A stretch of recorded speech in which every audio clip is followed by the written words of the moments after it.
le discours qui est tenu par la majorité de nos élites, qui, sur de nombreux sujets, tentaient de s'affranchir du peuple. Hein. Je veux dire, faut-il revenir au référendum de 2005 et au commentaire qui a été fait après le résultat du référendum. Finalement, c'était peut-être une bêtise de faire un référendum parce que le peuple n'a pas été capable d'apporter la réponse qu'on attendait de lui. Dimitri Pavlenko, bonjour. Bonjour Marc. Les auditeurs et les téléspectateurs vous connaissent. Vous animez la matinale d'Europe 1 de 7h à 9h sur le jour de semaine, du lundi au vendredi. Vous participez à Face à l'info sur CNews tous les lundis et mardis. Et vous publiez un livre, Combien ça va nous coûter, aux éditions Plomb, plus de 300 pages. Alors avant de parler de votre livre, d'abord une petite question sur vous. Hein. Comment faites-vous? À quelle heure vous levez-vous? Quelle est l'organisation de votre journée? Comment avez-vous trouvé le temps d'écrire cet ouvrage passionnant? J'en sais rien, je ne sais pas.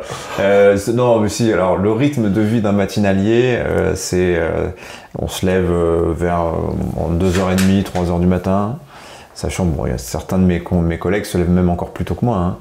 Voilà, on se lève, on est à la radio assez tôt. Évidemment le soir on fait pas de vieux os, surtout le week-end parce qu'on récupère de la semaine et puis on fait une sieste dans la journée. Alors après la sieste, hein, chacun sa religion, il y en a c'est 11h, d'autres c'est 13h, moi c'est plutôt vers 12h30, 13h. Et c'est très important, ça permet de lisser le temps de sommeil sur la semaine. Vous savez, les études disent l'important c'est de cumuler un certain quota d'heures sur la semaine. Donc si vous dormez 8 à 10 heures le week-end et que vous arrivez à 6-7 heures par jour dans le reste de la semaine, ça va. Vous tenez le coup toute l'année. Mais bon, on vit avec une dette de fatigue permanente quand on est matinalier, évidemment. Quant au livre, alors c'est vrai que en fait, le projet, je l'ai lancé avec à l'époque mon premier éditeur qui était Albin Michel, puis Plomb, à une époque où j'avais pas un programme aussi chargé. Et c'est vraiment posé pour moi la question de savoir est-ce que j'écris ce livre jusqu'au bout. Et puis finalement, je me suis dit que ça valait le coup. Quand même, quand on lance le projet, quand l'éditeur me suggère d'écrire sur le pouvoir d'achat, on est en janvier 2021. À l'époque, vous avez 0 d'inflation. Tous les salaires pratiquement sont pris en charge par le gouvernement. Le sujet du pouvoir d'achat n'existe pas politiquement. Et mon éditrice me dit, tu verras, ce sera le thème central de l'élection présidentielle. Je crois qu'elle a eu du flair. Oui, elle a eu des cas. Et alors, pourquoi, au-delà du fait que ça pouvait être dans l'actualité, est-ce que vous êtes intéressé à ce thème en particulier? Pourquoi le pouvoir d'achat? C'est une préoccupation qui est constante, mais ancienne. Oui. Et c'est vrai que c'est pas le thème le plus drôle, a priori. Non. Qu'est-ce qui vous a amené à en parler? Alors, ce qui m'a amené à en parler, c'est que je me suis rendu compte que quand on disait pouvoir d'achat, quand on en parlait dans la presse, ça n'allait jamais très très loin. J'avais l'impression d'une étiquette derrière laquelle on ne savait pas trop quoi mettre.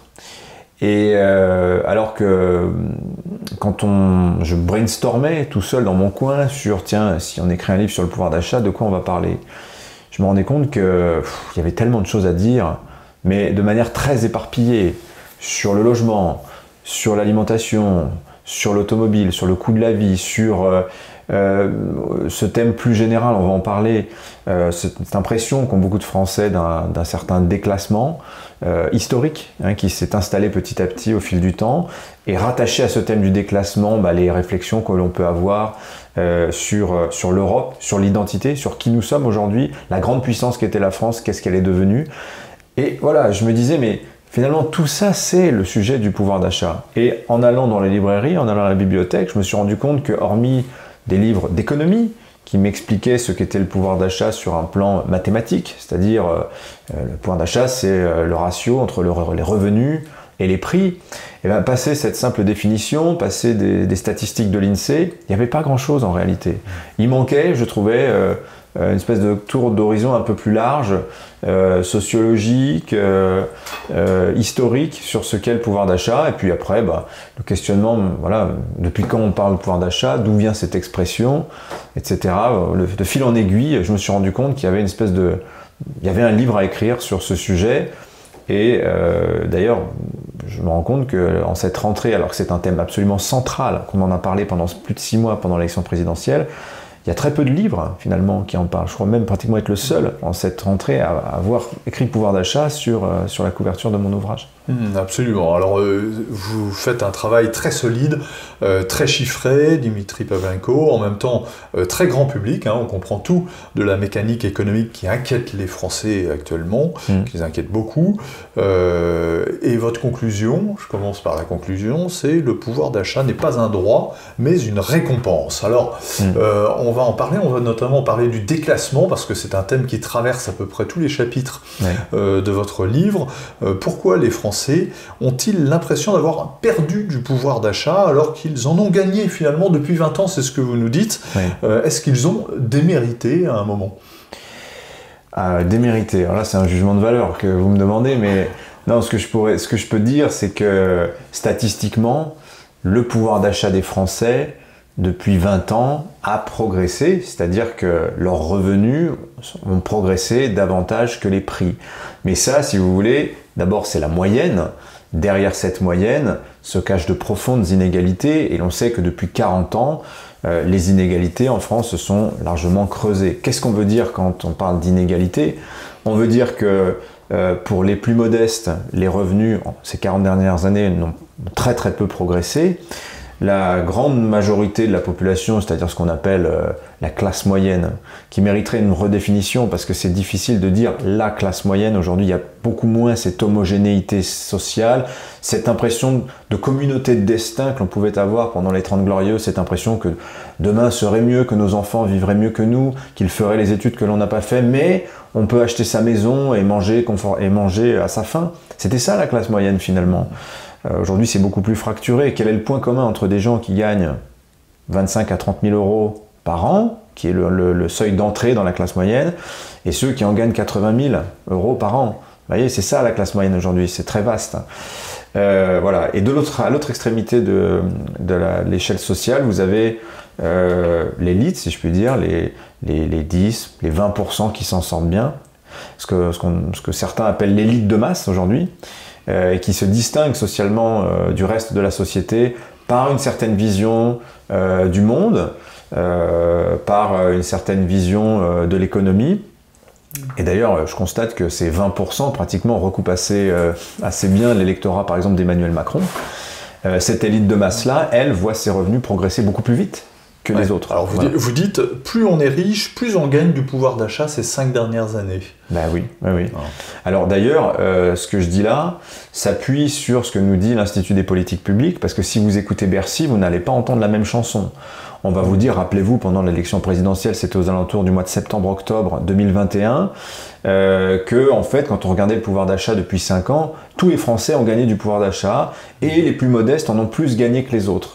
Oui, en fait, c'est-à-dire que non, en fait, c'était pas vrai. Et puis, gagner 3 ou 4% de pouvoir d'achat quand on a un petit salaire, c'est pas pareil que gagner 2 ou 3% quand on a un très gros salaire. Vous voyez, il y a la question de proportion et la question de volume qui s'exprime là.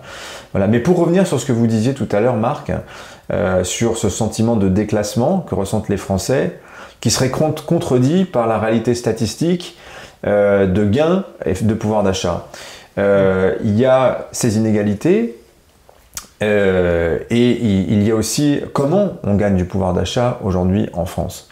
Il y a le travail évidemment, mais de plus en plus, on le voit, il y a tous ces pansements sociaux qui s'accumulent depuis 40 ans, qui deviennent ce que j'appelle dans le livre une espèce de socle de droits fondamentaux du pouvoir d'achat, qui font que le pouvoir d'achat aujourd'hui pratiquement il est perçu politiquement et par les gens comme une forme d'acquis social. C'est un droit. Et ce droit doit être constamment réassuré par la puissance publique.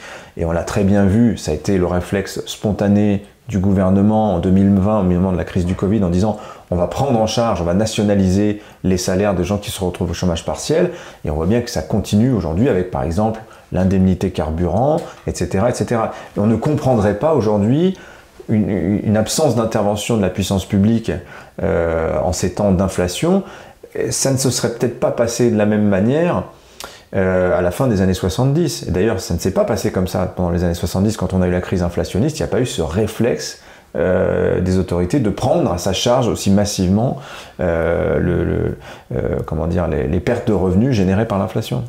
Est-ce qu'il n'y a pas une socialisation justement de l'économie à tout craint? Et est-ce que la politique a été vraiment adaptée? Vous le dites, hein, le tournant de la rigueur augmente le coût du travail et sape la compétitivité de nos entreprises. Et vous avez des chiffres sur le Made in France qui m'ont un peu suffoqué.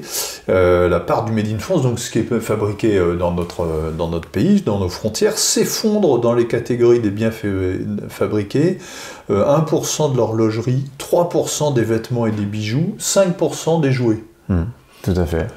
Comment est-ce qu'on en est arrivé là? Qui a fauté? Quels sont les politiques responsables?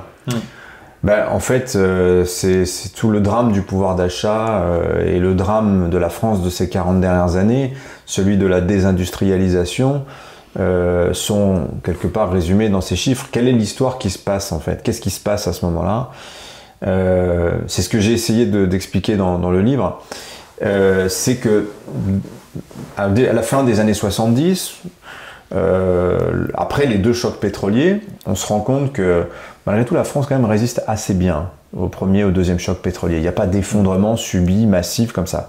Ça s'installe plutôt au début des années 1980. Et d'ailleurs l'élection de François Mitterrand, il y a cet espoir qu'on va pouvoir continuer sur le trend, pardonnez-moi pour l'anglicisme, des années 70. Et puis on se rend compte que ça n'a pas marché, que le monde a changé, que la planète s'est mondialisée, qu'on est en concurrence avec le Japon, viendra ensuite la Chine, et que à l'heure du chômage de masse, le travailleur a perdu son principal levier de négociation, qui était le plein emploi, qui lui permettait d'aller voir son employeur et lui dire « il y a de l'inflation, il faut que tu m'augmentes ». C'était logique, c'était cette mécanique-là qui va s'arrêter à partir du tournant de la rigueur de 1983. Alors je le date comme si c'était l'événement politique et que c'était François Mitterrand le responsable de tout ça. C'est plus vaste, évidemment. Il y a la mondialisation, il y a l'émergence aussi de la révolution thatchérienne et réganienne qui change complètement le logiciel économique de nos élites aussi, qui se disent finalement la concurrence, il faut déréguler, tout ça participe, si vous voulez, de ce changement de logiciel économique qu'on vit au début des années 80. Et ce qui se passe, c'était que là je vais plutôt parler en économiste, on gérait l'inflation, on gérait la croissance du pouvoir d'achat par les revenus, par les salaires.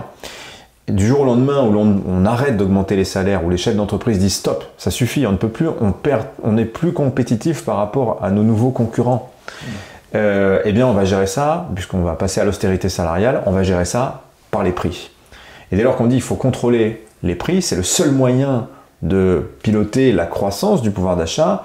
Eh bien comment fait-on pour contrôler les prix? On va délocaliser, on va partir à l'étranger, et on arrive à ces chiffres dramatiques que vous citiez à l'instant, d'une horlogerie qui était puissante et qui passe complètement à l'étranger, l'automobile dans des proportions un peu moindres, mais quand même, on voit bien qu'aujourd'hui, la plupart de nos constructeurs français fabriquent leurs voitures à l'étranger, à l'exception des modèles les plus importants sur lesquels ils peuvent marger encore, et qu'on peut encore produire en France. Mais une petite voiture d'entrée de gamme aujourd'hui, vous la produisez en France, vous devez la vendre pratiquement le double du prix que vous la vendez aujourd'hui quand vous la fabriquez au Maroc ou en Europe de l'Est. Voyez. Donc c'est toute cette équation-là en fait. Ce que vous nous décrivez, est-ce que c'est pas la faillite de l'Europe, de la mondialisation aussi, qu'on nous a vanté quand même comme la seule issue possible pour la France et l'issue de la prospérité, finalement, pendant des décennies, alors, droite et gauche confondues. La mondialisation, on nous a dit on va y gagner. C'est pas un on nébuleux. C'est-à-dire que le discours dominant sur la mondialisation consistait à dire que, in fine, nous, vieille puissance industrielle, pays riches, allions y gagner, parce que de toute manière, on conserverait un avantage technologique sur les pays vers lesquels on délocalisait, ce qui est aujourd'hui remis en question, on le sait bien. On voit bien qu'aujourd'hui, finalement, la mondialisation, un pays comme la France s'est retrouvé très largement perdant. Mais si vous regardez par exemple l'Allemagne, comparativement, l'Allemagne n'est pas une perdante de la mondialisation. La différence, c'est qu'eux ont entrepris des efforts, ont eu conscience que s'ils voulaient perpétuer le miracle économique, il fallait faire des efforts que nous n'avons pas consentis dans les années 2000. Ça, c'est une autre histoire. Mais ça contribue aujourd'hui à la crise du pouvoir d'achat. Et le rapport au travail, je pense aussi, conditionne beaucoup de choses sur aujourd'hui la faiblesse de notre pouvoir d'achat. Quant à l'Europe, effectivement, elle a porté ce discours que selon lequel l'ouverture, c'était indispensable, que l'ouverture apporterait la prospérité, etc., etc. Or, on voit que l'idée d'une ouverture de la concurrence, dans le cadre d'un marché strictement européen, pourquoi pas, éventuellement, effectivement, mais on voit bien que l'Europe, en réalité, c'est un marché qui est ouvert au monde entier, qui est ouvert aux quatre vents, et face à une industrie chinoise, demain une industrie vietnamienne, l'industrie française ne sera jamais concurrentielle. Jamais. Alors justement, puisqu'on parle d'Europe, dans l'alimentation, la France surtranspose les directives européennes, elle en fait trop, c'est ce que vous dites dans votre livre, oui. Dimitri Pavlenko, et du coup, nous produisons trop cher.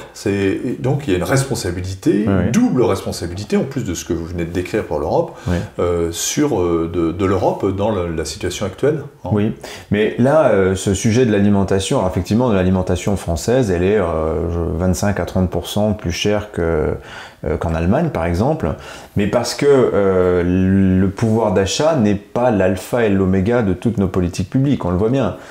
Pourquoi la France surtranspose les réglementations européennes en matière de normes environnementales, etc. C'est au nom de la qualité de notre alimentation. Et là, on voit bien qu'il y a des enjeux contradictoires.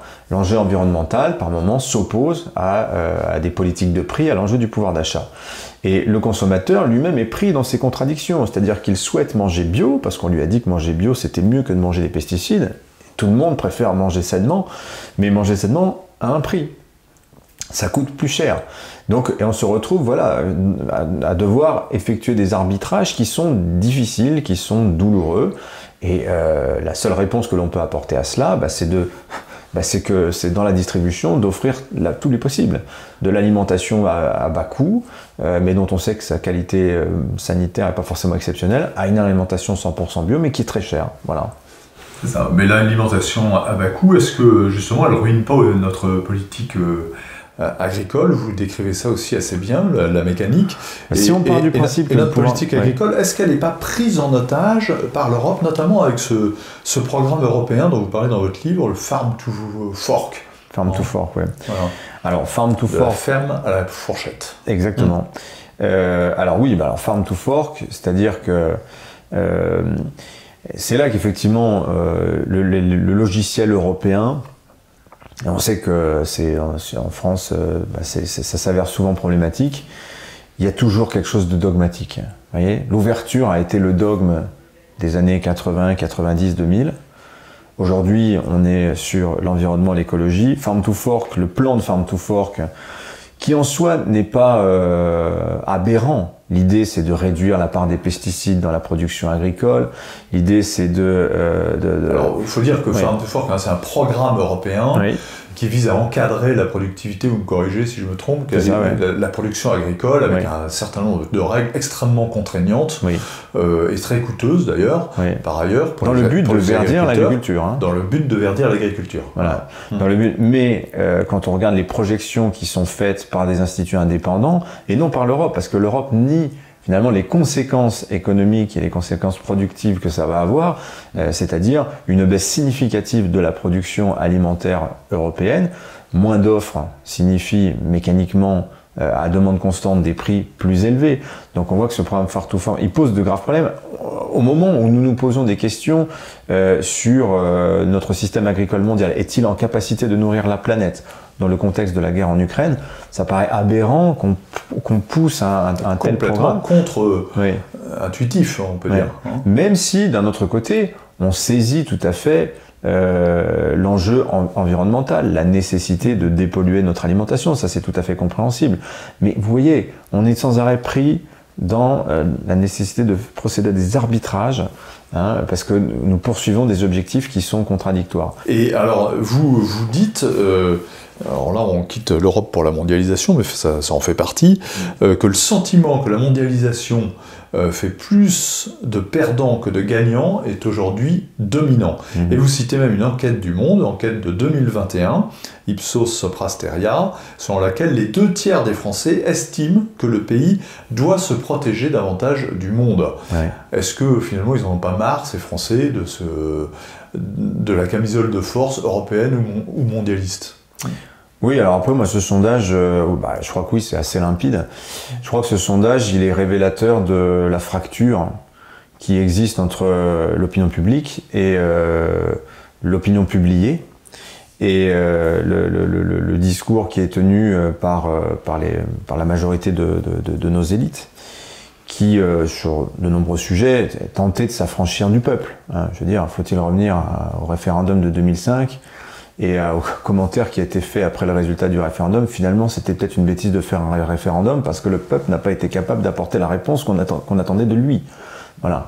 Sur la mondialisation, on le voit aussi. Alors, il y a un échec politique, probablement, parce que peut-être la mondialisation a-t-elle été mal expliquée, comme le référendum de Maastricht, le traité de Maastricht, dont on vient de fêter l'anniversaire, les 30 ans récemment, a-t-il été mal expliqué, hein? En tout cas, on attendait du peuple autre chose que ce qu'il ressent et ce qu'il dit. Et ça, si vous voulez, je pense que c'est au cœur du drame français, du malheur français, comme dit Marcel Gauchet, et qu'on retrouve dans le sujet du pouvoir d'achat, mais sur d'autres sujets, le sujet migratoire aussi par exemple. C'est qu'aujourd'hui, depuis 40 ans, les politiques ne disent pas ce qu'ils font. Et plus exactement, ils prétendent faire le contraire de ce qu'ils font réellement. Et on le voit par exemple sur la question... C'est grave ce que vous dites. Hein, c'est grave, mais regardez l'histoire de ces 30 ans. Ça n'étonnera pas nos lecteurs, mais c'est grave. Ouais. Oui, oui. Alors, et parfois aussi, des politiques pleines de bonnes intentions s'avèrent en réalité des pièges. Et par exemple, c'est ce que je dis à propos de la fracture sociale. Le programme de Jacques Chirac en 1995, avec ce thème de la fracture sociale, qui est lancé par Jacques Chirac parce qu'il comprend qu'après le référendum de 92 de traité de Maastricht, il y a une inquiétude populaire très forte qui s'exprime, ce sentiment de ne pas être prêt au nouveau monde qui se présente devant nous. Et ce thème de la fracture sociale va aboutir à la concentration de la redistribution sur la frange la plus pauvre, la plus modeste de la population française. Et on a vu prospérer quelques années plus tard le thème, la critique de l'assistanat par exemple, autour des débats sur l'assurance chômage, etc. Pourquoi on en arrive là? Parce que quand vous regardez les statistiques, et le livre je donne tous les chiffres, on le voit clairement. Aujourd'hui, et regardez le débat qu'on a actuellement sur l'assurance chômage, est-ce qu'il faut baisser le niveau des allocations? Vous avez des gens qui travaillent, qui disent mais moi, j'ai à côté de chez moi des gens qui ne travaillent pas et qui par le jeu des allocations arrivent à vivre aussi bien, voire mieux que moi. Cette concentration de la redistribution sur les plus modestes, ça a des effets pervers extrêmement importants. Ça mine le consentement à l'impôt. Ça fait prospérer aussi le thème de l'assistanat. Ça génère artificiellement de l'égalité au bas de la pyramide sociale. Quand vous regardez le premier décile de la population, c'est-à-dire les 10% les plus modestes, les revenus des 10% les plus modestes, c'est 10 000 € par an. Sur ces 10 000 €, en réalité, 1 500 € seulement proviennent du travail. Le reste, c'est de la redistribution. Est-ce normal? Est-ce normal quand de l'autre côté, vous avez des gens qui, ce qu'on appelle encore la classe moyenne, je vous ai dit qu'il y avait sans doute une question de redéfinition de ce qu'est la classe moyenne aujourd'hui, ces gens qui donnent beaucoup, reçoivent peu, considèrent que c'est une injustice, voyez? Et ça, ce sont des phénomènes qui minent aujourd'hui la solidarité nationale, qui joue à plein, je pense, dans le sentiment d'une injustice, d'un dysfonctionnement de la société française. Et pourtant, l'intention de base de Jacques Chirac, lutter contre la fracture sociale, aider les plus modestes, aider les plus pauvres, elle était parfaitement saine, aujourd'hui, je pense. Ouais, mais la réalisation a dévissé. Mais oui, et on arrive à ce qu'on disait au début, à savoir que s'installe dans l'opinion publique l'impression que le pouvoir d'achat est un droit qui doit être régulièrement réassuré par la puissance publique. C'est ça. Alors que c'est la conséquence de l'action des personnes, normalement. Mais le pouvoir d'achat, c'est la récompense du travail. Le pouvoir d'achat, c'est la récompense d'une politique industrielle, d'une politique économique qui amène à la prospérité. Vous savez, il y a un excellent livre que je recommande à tous, c'est le livre de Nicolas Dufourcq sur la désindustrialisation. Il explique très bien ce qui se passe de 1995 à nos jours. Comment se fait-il qu'on perd plus de la moitié de nos usines en l'espace de 25 ans? Qu'est-ce qui s'est passé? Alors que nos voisins allemands, eux, ont réussi à s'installer confortablement dans la mondialisation en devenant un fournisseur de luxe de la Chine. Il y a un processus mental qui se joue chez les Allemands qui est très loin de celui que nous vivons. Parce qu'en 2000, les Allemands comprennent que pour se faire une place dans la mondialisation, pour réussir aussi l'intégration de l'Allemagne de l'Est, pour revivre ce miracle économique qu'ils ont vécu au sortir de la guerre, il faut se retrousser les manches. Il faut accepter, consentir des sacrifices qui nous amèneront la prospérité 10, 15 ans, 20 ans plus tard. Les Allemands ont fait ces choix-là, et les réformes Hartz menées par Schröder, c'est ça qu'ils font. Et ça leur réussit pleinement. Et on retrouve, si vous voulez, ces efforts que les Français eux-mêmes ont consentis au sortir de la Seconde Guerre mondiale. Rappelez-vous les communistes qui disent qu'il faut mener la bataille de la production main dans la main avec les gaullistes. Vous vous rendez compte le climat d'unité qui régnait en France à cette époque-là? Comparez-le à ce que nous vivons aujourd'hui, où le moindre sujet, c'est la fracturation à tous les étages. Vous voyez? Oui, bien sûr. Il y a une autre spécificité française dont vous parlez, ce sont les impôts. Est-ce qu'on est vraiment écrasé d'impôts? Alors vous parlez notamment, et ça évidemment a des effets sur la consommation et sur le pouvoir d'achat, vous parlez du coût de la voiture.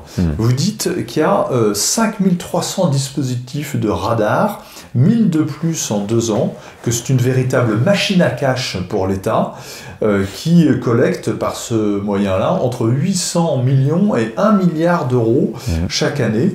Vous dites que c'est carrément un impôt routier qui ne dit pas son nom. Est-ce qu'il n'y a pas une partie du mal français qui est là-dedans aussi, dans les taxes et le poids de l'État? Alors, la fiscalité française, Marc, il faudrait y passer 1 heure entière pour voir tous les bizarreries, Non, mais ça a un impact évidemment majeur sur le pouvoir d'achat des Français. Vous avez raison, effectivement. Et les Gilets jaunes ont montré à quel point le sujet routier c'était pas qu'un sujet de prix à la pompe. Il y avait plus au-delà de ça. Voilà. La voiture en soi est un énorme sujet, extrêmement symbolique. Il y a ça, il y a aussi, vous évoquez les radars, cet impôt caché que représentent les radars. Le prix moyen d'un véhicule aussi. En l'espace de 15 ans, le prix moyen d'une voiture neuve passe de 19 000 à 27 000 euros. On parle de l'inflation comme si elle avait démarré l'année dernière. Dans le domaine automobile, passer de 19 000 à 27 000 euros, c'est 50% d'inflation en 10 ans. C'est une inflation considérable. Et l'on s'étonnera aujourd'hui que le marché du neuf se réduit comme peau de chagrin, tandis que le marché de l'occasion ne cesse de grossir. Vous voyez, ça aussi, ça fait partie des... La voiture, pour les gens, c'est un signe extérieur. Alors, c'était un signe extérieur de richesse, comme la maison. Aujourd'hui, c'est un outil. Et quand cet outil-là devient prohibitif, on le ressent comme une vexation. On vit mal de ne pas pouvoir s'acheter le véhicule neuf qu'on pouvait s'offrir 15 ou 20 ans en arrière. La voiture, si vous voulez, va faire sauter aux yeux des gens la réalité de leur pouvoir d'achat. Les revenus n'ont pas baissé. Les prix, globalement, ont moins progressé que les revenus. Mais si vous prenez sur certaines catégories de produits, et la voiture en est une, et ben vous voyez que là, pour le coup, l'inflation, c'est une vieille chanson. Ça n'a pas démarré la semaine dernière. Alors, pour finir, je voulais qu'on aborde un dernier thème, qui est celui de l'immigration. Alors, vous en parlez très peu dans votre livre. Et pourtant, il me semble qu'il est derrière certaines thématiques que vous abordez, et notamment vous dites par exemple que le salut de la France passera par l'éducation et par l'école, mais l'école est en crise profonde, on le sait, vous le constatez vous-même d'ailleurs, et elle l'est notamment à cause de l'immigration. Évidemment, quand dans une classe on a une minorité d'élèves qui parlent français, c'est compliqué déjà de la faire progresser très vite, quoi. C'est assez accessible à tout le monde. Est-ce que cet aspect-là, pourquoi d'abord est-ce que vous en parlez assez peu? Est-ce que c'est quand même pas un élément majeur des défis qui se posent à la France pour les années qui viennent? C'est vrai que l'immigration, alors moi je déplore qu'on ne puisse pas parler sereinement de manière apolitique, si je puis dire, de l'immigration. Ça, je pense que ça fait partie de ces drames français. Il n'y a pas de raison que ce soit un totem, que ce soit un tabou, un sujet dont on ne puisse pas parler. D'ailleurs, je recommande un autre livre, si vous me permettez, Marc, le livre de Stephen Smith, La ruée vers l'Europe, qui explique très bien les mécanismes qui sont en jeu. Pourquoi je n'en parle pas dans le livre? Parce qu'en réalité, le thème de l'immigration est périphérique de ma problématique du pouvoir d'achat.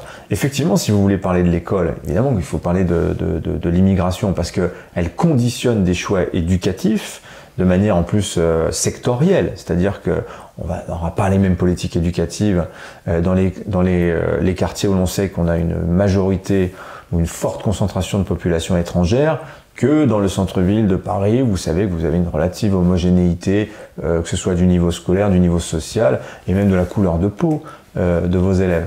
Mais pour mon sujet pouvoir d'achat, si vous voulez, c'était un peu périphérique. D'autant que si j'avais pu faire entrer le sujet, c'est est-ce que l'immigration représente une menace pour les travailleurs français, une concurrence? Oui, c'est un vieux sujet, ça, hein, notamment dont la gauche s'emparait au XIXe siècle. La gauche reprochait au patronat de faire venir des travailleurs de l'étranger parce que c'était une concurrence déloyale et que ça faisait baisser les salaires. Alors il s'avère qu'en France, on a une qualité de population immigrée assez peu diplômée, on le dit souvent, comparé à d'autres pays comme le Canada qui font le choix de faire venir des gens diplômés.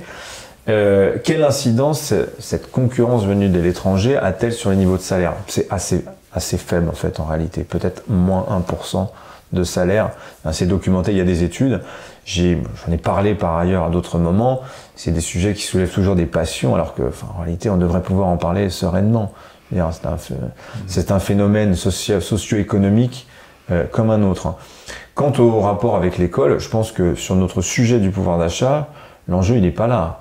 L'enjeu dramatique, et si on rejoint ce sentiment de déclassement, c'est qu'aujourd'hui, dans cette société du roi diplôme dans laquelle nous nous trouvons, la concurrence ne cesse de se déplacer vers le haut. Ce que je veux dire par là, c'est que quand vous avez un bac plus 3 ou un bac plus 4, parce qu'avec depuis la réforme LMD, vous savez, c'est 2 ans, 4 ans, 5 ans, vous êtes à bac plus 4, vont postuler aux emplois qui sont normalement prévus pour vous des gens qui sont à bac plus 5. Parce que les gens à bac plus 5 voient se présenter sur les emplois qui devraient normalement leur être réservés des gens qui sont à bac plus 8, voyez, etc.